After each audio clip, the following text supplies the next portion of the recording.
적은 소리로 좌우 앞뒤분과 이사하실 때에 우리는 승리자입니다. 인사하시겠습니다.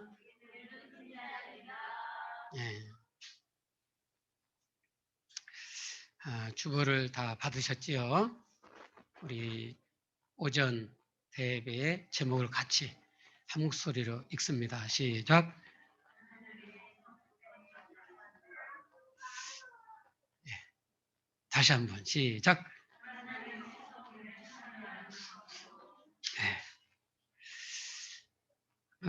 성도라면 이 세상 사람과 뭔가 좀 달라야 돼요. 그래서 이 성자가 붙은 것입니다.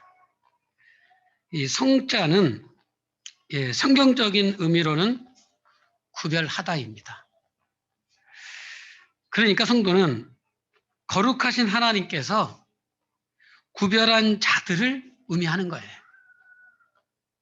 그러니 당연히 세상 사람과는 뭔가 달라도 달라야 돼요. 그러면 우리는 성도로서 어떻게 성도와 세상과 구분할 수 있을까? 그 방법을 생각하다 보면 우리가 신의 성품에 참여하는 모습이 있다면, 우리가 신의 성품에 참여하는 모습이 있다고 하면 세상 사람과는 다른 모습이 될 거라는 결론에 이르게 돼요.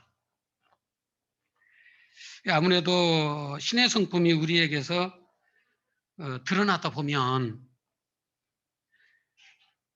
세상 사람과는 사뭇 다른 모습이 자연스럽게 나타날 수 있게 될 줄로 믿습니다. 그러니까 하나님께서는 인간을 창조하실 때 그냥 아무렇게나 만든 게 아니에요. 누구는 주님의 걸작품이 되는 거고, 또 어떤 분은 주님의 실수로 만들어진 게 아니라는 거예요. 당신의 형상대로 지으신 줄로 믿습니다. 하나님의 형상대로 지음을 받았기 때문에 인간은 자신의 생각하고 결심하기에 따라서 얼마든지 하나님의 성품에 참여할 수가 있는 거예요. 이런 생각을 하면서 자연스럽게 접하게 되는 성경 말씀이 오늘 말씀이에요. 오늘 말씀 4절 하반절 보실래요? 신성한 성품에 참여하는 자가 되게 하려 하였느니라는 말씀이 있습니다. 시작.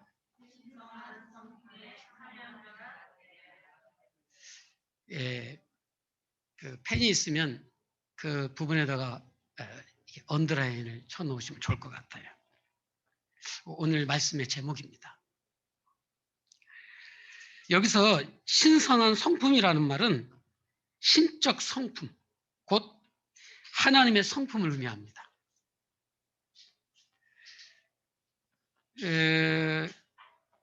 개역 개정 한글 이전 번역본인 개역 한글 성경에 보니까 신의 성품에 참여하는 자가 되게 하려 하였느니라고 합니다. 이게 직접적으로 신의 성품이라고 하고 있어요. 이게 원어를 비교적 현대어로 잘 반영하였다는 번역본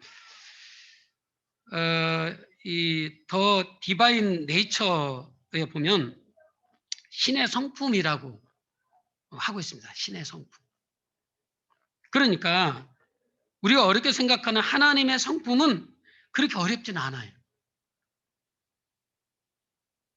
오늘 본문 5절로 7절에 구체적으로 제시하고 있습니다.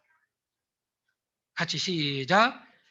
그러므로 너희가 더욱 힘써 너희 믿음의 덕의 지식을, 지식의 절제를, 절제의 인내를, 인내의 경건을, 경건의 형제 우애를, 형제 우애의 사랑을 더하라. 우리가 전부 아는 단어들이에요. 그러니 하나님의 성품에 참여하는 것을 어렵게 생각할 필요가 없다는 겁니다. 지금 읽은 것들이 우리 안에서 나타나기만 하면 되는 거예요. 나타나고 있다면 더더욱 신의 성품에 참여한 사람이 된 것이고, 아직 나타나기 위해서 애쓰시고 있다고 한다면 그분 또한 신의 성품에 닮아가고 있는 줄로 믿습니다. 우리는 전부 이 단어들을 알아요. 지금 읽은 것들이 우리 안에서 나타나기만 하면 되어질 줄로 믿습니다. 물론 우리는 다음과 같은 가정을 해야 합니다. 먼저 오늘 본문이 하나님의 성품에 대해서 모든 것을 이야기하는 것은 아니에요. 이게 성경이라는 이 한정된 지면, 그리고 11구절이라는 짧은 구절로 하나님의 성품을 설명하는 것은 불가능합니다. 그러니까 오늘 본문을 통해서 하나님의 성품에 대해서 논하려 하는 것은 맞지는 않아요. 하나님의 성품에 대해서 논하려면 본문뿐만 아니라 성경 전체를 봐야 돼요. 그러니 오늘 설교는 하나님의 성품을 논하려는 것은 아닙니다. 오늘 말씀은 우리가 담아야 할 하나님의 성품을 충분하게 제시하고 있다고 봐요. 하나님께서 베드로 사도를 통하여 이 땅에서 성도들이 당신의 성품에 참여하는 모습에 대해서만큼은 충분하게 밝히도록 하셨습니다. 그러니까 적어도 오늘 본문에 기록된 하나님의 성품에 참여하는 일만 있어도 우리는 세상 사람들과 확연하게 구분되는 성도다운 모습이 될 수 있으리라 믿어 의심치 않습니다. 따라서 오늘은 우리가 이 세상에서 살고 있지만 세상과 구분되는 성도답게 사는 모습을 생각해 보려는 것입니다. 첫째는 이 신의 성품에 참여하는 일이 믿음으로 시작하고 있음을 봐야 돼요. 뭘로 시작해요? 믿음. 이 본문은요, 이 신의 성품에 대해서 우리가 알아들을 수 있는 단어들을 제시하고 있습니다. 이게 5에서 7절에 제시된 말씀들. 자, 믿음, 덕, 지식, 절제, 인내, 경건, 형제우애, 사랑. 하나님의 성품이에요. 이게 서론에서 말씀드렸듯이 하나님의 성품 전체를 이야기하는 것이라기보다는 성도인 우리가 반드시 참여해야 할 부분들이라고 할 수가 있는 거예요. 어려운 단어들이 아닙니다. 하지만 이 모든 것의 시작을 여는 지점은요, 믿음이라는 점을 간과해서는 안 돼요. 이게 믿음이 없다고 하면 나머지가 아무리 많아도 소용이 없어요. 그러니까 다른 것들은 모두 이 믿음 안에 포함되는 것들이라고 볼 수가 있는 것입니다. 그만큼 믿음이 절대적으로 중요한 거예요. 뭐가 중요해요? 뭐가 중요해요?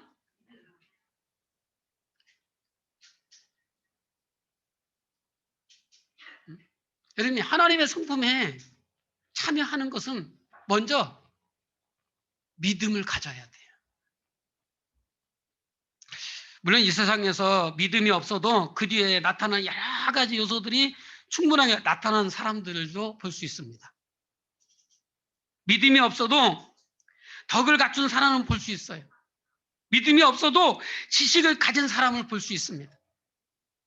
믿음이 없어도 절제, 인내, 경건, 형제우애 그리고 사랑을 가진 자들을 볼 수 있습니다. 그리고 그런 사람을 보면 인격이 고매하고 아주 흠모할 만한 것을 보게 되어집니다. 우리가 위인 또는 성인이라고 하는 이들이 바로 그런 모습을 어느 정도 갖추고 있는 것을 볼 수 있을 거예요. 우리 믿음의 사람끼리 좀 믿음에서 좀 덕스럽지 못한 모습을 볼 때 믿지 않는 자보다도 못하다고 참 질책할 때가 있잖아요. 응? 여러분, 믿음은 있는데 또 하나님의 성품에 참여할 수 있는 단초를 가지고 있는데 하나님의 성품에 참여하지 못한다고 한다면 그런 소리를 듣는다는 거예요.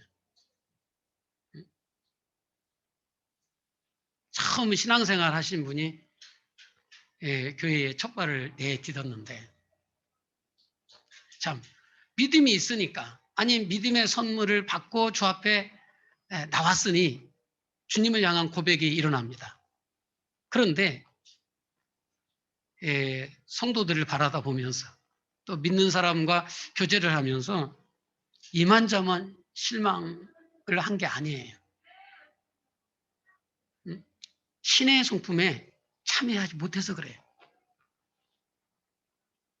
전 여러분들이 신의 성품에 참여하실 수 있기를 간절히 축복합니다. 반면에 성도라고 하는데 성도에게서 성도다운 모습이 나타나지 않아서 실망스러울 때가 있어요.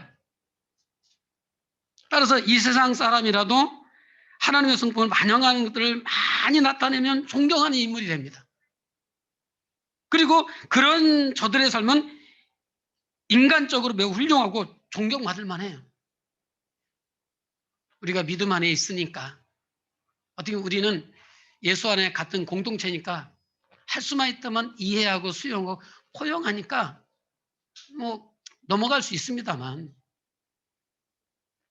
믿지 않는 넌 크리스찬들이 우리를 향한 시선이 과연 그럴까?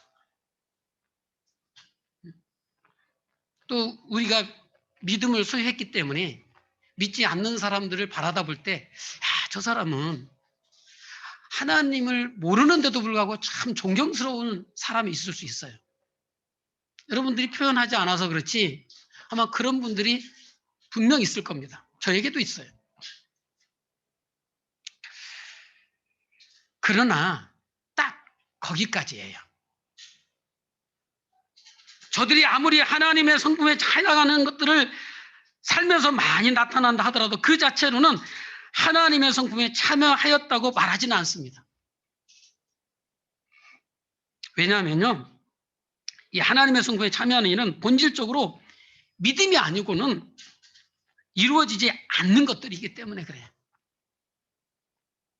단지 저들은 그저 일정 부분 하나님의 성품을 반영하고 있을 뿐입니다.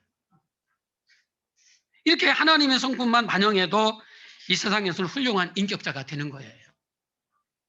우리는 성도이면서 이런 사람들만큼 하나님의 성품에 참여하지 못하는 것을 부끄럽게 생각해야 돼요. 이렇게 하나님의 성품은 반사만 해도 훌륭한 인격자가 되는 거예요. 그러나 그것은 다만 반사 또는 반영일 뿐인 거예요. 본질은 아닙니다. 그러니까 본질적으로 하나님의 성품에 참여하는 것은 오직 믿음으로만 이루어지는 거예요. 할렐루야.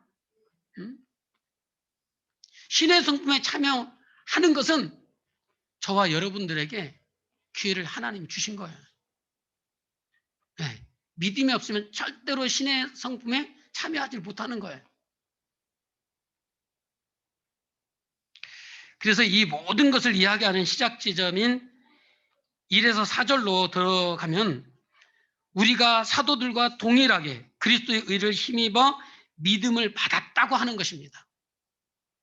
이것은 오직 은혜로 이루어지는 것인데 그 은혜가 더욱 풍성해지길 바란다고 하고 있어요. 2절에 보니까. 그리고 3절에 그리스도의 신기한 능력으로 생명과 경건에 속한 모든 것을 우리에게 주셨다고 합니다. 그리고 4절에 이로써 그 보배롭고 지극히 큰 약속을 우리에게 주사 이 약속으로 말미암아 너희가 정욕 때문에 썩어질 것을 피하여 신의 성품에 참여하는 자가 되게 하셨다고 합니다.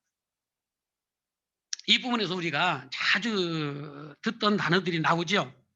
믿음, 은혜, 약속이라는 단어들입니다. 자, 성경에서 가장 중요한 핵심적인 단어들이에요. 이게 믿음이란 본질적으로 하나님이 주시는 선물이에요. 믿습니다, 믿습니다, 믿습니다. 스스로가 마인드 컨트롤 한다고 해가지고 믿음이 일어나는 게 아니에요. 믿음은 하나님이 우리에게 주신 선물이에요. 할렐루야. 이 약속이라는 말이 또한 이것을 보여주는 거잖아요. 그래서 성경은 구약에서부터 계시록까지 언약으로 이루어져 있습니다. 그 언약이라는 게 뭐예요? 하나님께서 구원하신다. 하나님께서 당신의 백성을 인도하신다는 거예요. 그래서 약속은 본질적으로 은혜를 담고 있는 거예요. 하나님께서 죄 많은 인생에게 약속, 즉 언약을 하셨다는 자체가 있을 수 없는 거예요. 그래서 이것을 은혜롭게 말할 수밖에 없는 겁니다. 할렐루야. 그렇습니다. 부족한 죄인이 어떻게 하나님의 성품에 참여하겠어요? 이게 가당키나 하는 말입니까? 그 어떤 노력으로도 참여할 수 없어요. 어느 정도 비슷하게 흉내내는 반사 정도는 할 수 있을지 몰라도 참여하는 것에는 다르다는 겁니다. 오직 전능하신 하나님께서 당신의 자녀들에게 은혜를 주셔 당신의 성품에 참여하게 하신 것이 바로 믿음인 줄로 믿습니다. 그래서 우리는 신의 성품에 참여하는 것을 이야기하면서 다시 믿음을 이야기함으로써 모든 것이 하나님의 은혜임을 밝힐 수밖에 없다는 것입니다. 그리고 더욱더 굳은 믿음을 달라고 하나님께 기도할 수밖에 없어요. 이게 바로 하나님의 성품에 참여하는 모습인 겁니다. 하나님의 성품에 참여하는 시작은 오직 믿음밖에 다른 것이 없는 줄로 믿습니다. 실제로 우리는 하나님의 성품에 참여하는 것은 더하는 것임을 보아야 돼요. 우리는 믿음으로 하나님의 성품에 참여하는 일이 시작됨을 살펴보았습니다. 그러나 말 그대로 이것은 시작일 뿐이에요. 여러분, 하나님으로부터 믿음은 선물을 받았어요. 여기에서 땡 하고 끝나면 큰일 납니다. 응? 믿음으로 모든 것을 갖다가 더 이상 진전하지 못하면, 앞으로 나아가지 못하면 우리 믿는 사람 전체가 믿지 않는 사람들부터 아주 바가지로 요거 얻어먹는 거예요. 심지어는 우리 안에서도 겉으로는 표현하지 않겠지만 속으로 엄청난 정죄를 하게 되는 것입니다. 시작은 그 다음으로 이어질 때 의미가 있어요. 어떤 일이 시작은 되었지만 그 이후에 이어지는 것이 없다면 시작은 아무런 의미가 없는 거예요. 그래서 하나님께서는 베드로에게 당신의 성품에 참여하는 자가 되기 위해서 믿음을 가졌다면 믿음의 덕을 더하라는 거예요. 아멘.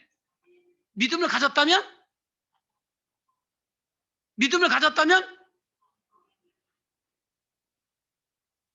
떡이에요. 믿음을 가졌다면 덕을 더하라. 응? 여러분, 사람이 덕이 있어야지요. 믿음을 가졌다면 믿음의 덕을 더하라는 거예요. 그리고 덕의 지식의 절제의 인내를, 인내의 경건을, 경건의 형제 우애를, 형제 우애의 사랑을 더하라고. 그러니까 하나님께서 은혜로 믿음을 주셨다면 우리는 그 믿음을 가꾸어서 채워나가는 것들이 있어야 돼요. 응? 여러분, 믿음이 빛을 발해야 되잖아요. 믿음으로써 믿습니다 하면 그 믿음에 빛이 없는 거예요. 믿음에 더하여 덕을 세워가야 될 줄로 믿습니다. 그것이 바로 하나님의 성품에 참여하는 거예요. 응? 마치 갓 태어난 아이는 사람인 것은 분명하는데 생명만 있을 뿐이지 사람으로서 인격을 갖추기 위해서 성장이 필요한 것과 마찬가지예요. 그럼 더하라고 하시는 하나님의 성품들에 대해서 생각해 보아야 하겠습니다. 자, 먼저 믿음의 덕을 더하라는 거예요. 여러분, 믿음의 덕을 더하십시오. 아멘. 믿음은 정말로 기가 막힌데, 정말로 저 사람 끝내주는데 덕이 없어. 어? 더 쉽게 말할까요? 본인이 돼야 되는데 본인이 되는 게 없어요. 참 얼마나 안타까워. 여러분 덕을 세우세요. 아멘. 이게 신의 성품에 참여하는 것입니다. 우리는 믿음이 있다고 하면서도 덕스럽지 못한 사람을 많이 봐요. 그래서 하나님께서 분명 믿음을 선물로 줘가지고 교회에 왔는데 덕스럽지 못한 사람들로 인해 가지고 다시 교회 밖으로 나가는 사람들을 보게 됩니다.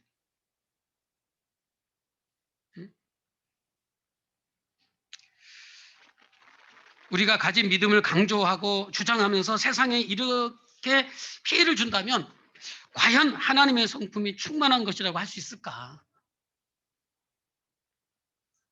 여러분, 믿음은 덕스럽게 나타나야 될 줄로 믿습니다. 순교할 자리가 아니라면, 그와 같이 절제절명의 일이 아니라면 믿음은 세상과 적을 지고 싸우는 모습이 되어서는 곤란하다는 거예요. 순교라는 것도 세상과 싸워서 당하는 게 아니에요. 세상에 져주는 것이 순교이고 그것이 더 강력하게 역사하는 하나님의 능력이 되는 줄로 믿습니다. 덕의 지식을 더해야 한다고 합니다. 여러분, 지식은 하나님을 아는 것을 말해요. 하나님을 아는 것을 말해요.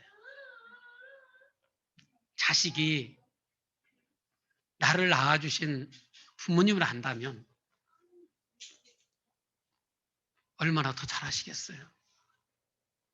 응? 여러분, 효도가 어떻게 시작이 됩니까? 자식이 부모님을 제대로 할 때 그때부터 효도가 되는 거예요. 아멘. 이게 덕을 세운다고 하면서 세상에 빠져서는 안 되지요. 그래서 하나님의 뜻을 바로 알아야 될 줄로 믿습니다. 하나님을 아는 지식이 있으면 세상에서도 더욱 조화로운 모습을 가질 수밖에 없는 거예요. 왜 그런지 알아요? 잘못 살면 내가 욕을 얻어먹어야 되는데 나를 키워주고 길러주신 우리 부모님에게 욕을 먹게 하잖아. 응? 내가 잘못했는데 내가 욕 얻어먹은 건 당연한 거지요. 그러나 내 잘못으로 인해 가지고 우리 부모님의 이름에 먹칠하는 거잖아. 그래서 부모님을 제대로 알면 부모님에게 효도하게 되는 거예요. 우리가 하나님을 제대로 알면 우리 하나님 앞에 제대로 된 신앙 생활을 하게 될 줄로 믿습니다. 교회에서뿐만 아니라 교회 밖에서도 본이 되어지는 신앙생활을 할 수밖에 없는 거예요. 제가 지난주에도 그런 말씀 드렸잖아요. 이 얼굴은 내 것이 아니다. 분명히 여러분들의 신체의 한 부분에 붙어 있으니 여러분의 것은 맞아요. 그러나 실제적으로는 여러분 자신이 거울이라는 매개체가 아니면 볼 수가 없잖아. 응? 그리고 밖에 나가게 되면요, 거울로 여러분들의 얼굴을 확인하지 않는 이상은 못 본다는 거예요. 결국에는 상대방이 내 얼굴을 보는 거예요. 우리의 얼굴은 내 것이 아니고 상대방의 것인 거야. 우리는 하나님으로부터 믿음의 선물을 다 받았어요. 그리고 그 믿음을 시작으로 해서 신의 성품에 동참할 수 있는 기회를 다 갖게 된 줄로 믿습니다. 그렇다면 얼굴을 통해 가지고 반영이 돼야 되잖아요. 속된 말이 죄송하지만 똥 씹은 얼굴이 돼서 안 됩니다. 뭐가 그렇게 불평이 많고 불만이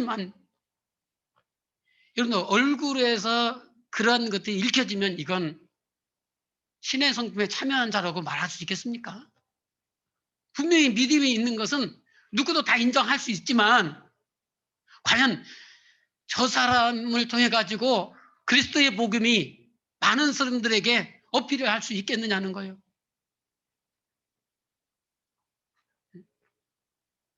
저는 여러분들의 얼굴을 보고 있고 여러분 저의 얼굴을 보고 있어요. 한번 용기를 내서 나는 신의 성품에 참여한 자로서의 미소를 머금고 있다 라는 것을 한번 주변 사람들에게 보여줬으면 좋겠어요. 우리 앞뒤 좌우 한번 얼굴 살짝만 비춰주세요. 시작. 얼굴 한번 돌려서 보여주세요. 예. 지금의 여러분들의 얼굴의 모습이 진짜예요.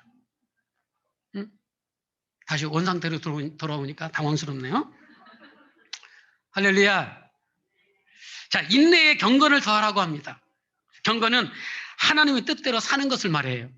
이게 인내하면서도 결국 우리가 서 있을 자리는 하나님의 뜻이 이루어지는 자리여야 될 줄로 믿습니다.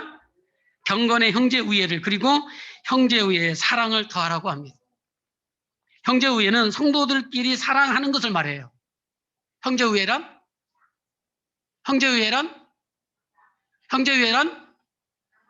자, 성도들끼리 사랑하는 것을 말하는 거예요. 형제 우애란? 먼저는 그거예요. 그러니까 우리는 먼저 믿음의 형제와 자매를 사랑하고 성도의 교제를 이루어야 돼요. 그러면서 우리의 사랑이 세상을 향하여 나가도록 해야 되는 거예요. 여러분, 신의 성품에 참여하는 것은 믿음을 갖지 않으면요, 죽었다 깨어나도 신의 성품을 동참할 수가 없어요. 응?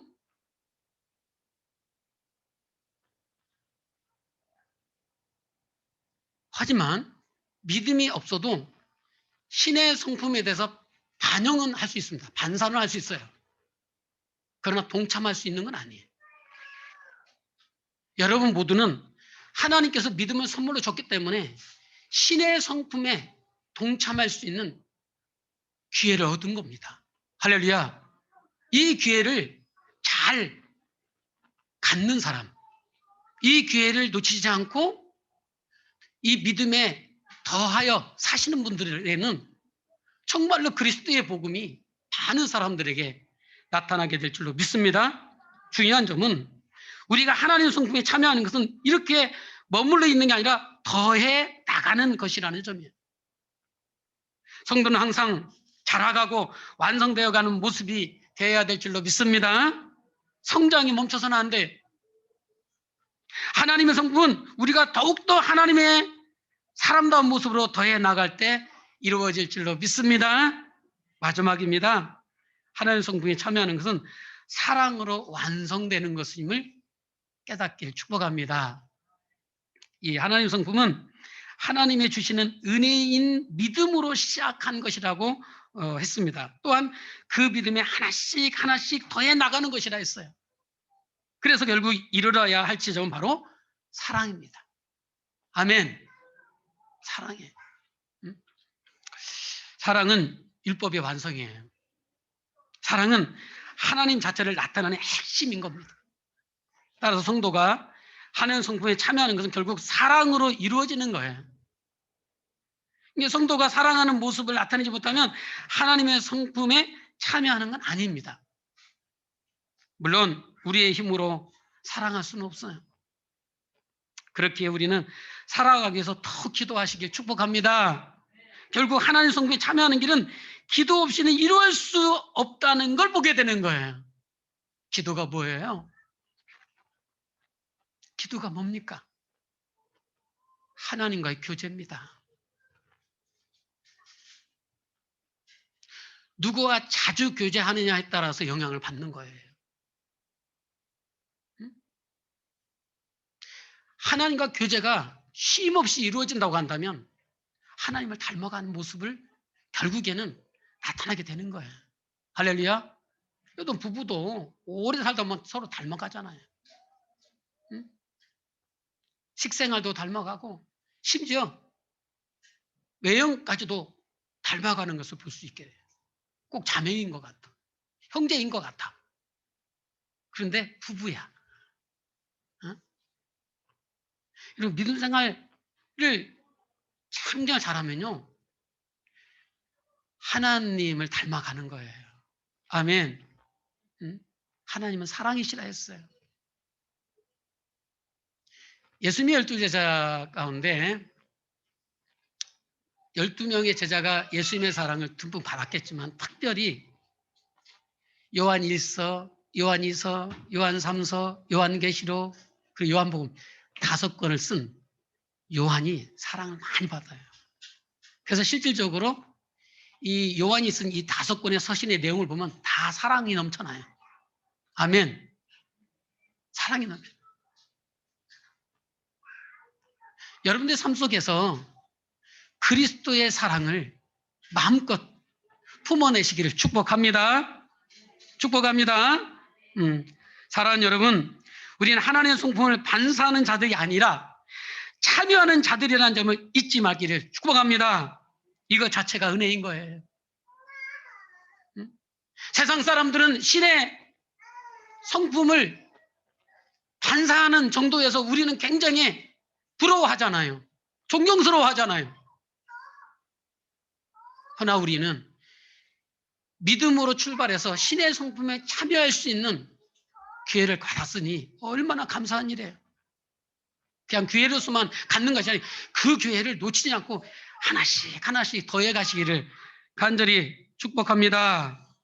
그리고 이렇게 하나님의 성품에 참여하는 것이 충만할 때 비로소 예수 그리스도를 알아가는 자가 되고 그로 말미암아 열매 맺는 자가 되는 것입니다. 8절이죠. 하나님의 성품에 참여하는 길이 바로 예수 그리스도께서 걸어간 길이 되는 것입니다. 그러니 우리가 예수님을 제대로 알려면 하나님의 성품에 충만하게 참여하시기를 축원합니다. 또한 하나님의 성품에 충만하게 참여하면 실족하지 않게 되는 겁니다. 10절이죠. 그리고 11절에 보면 영원한 예수 그리스도의 나라에 넉넉히 들어가게 되는 축복을 받게 되는 것입니다. 여러분, 이 땅에서 하나님 나라의 백성으로서 하나님의 성품에 참여하는 믿음의 성도들이 되기를 간절히 축원합니다. 하나님 감사합니다.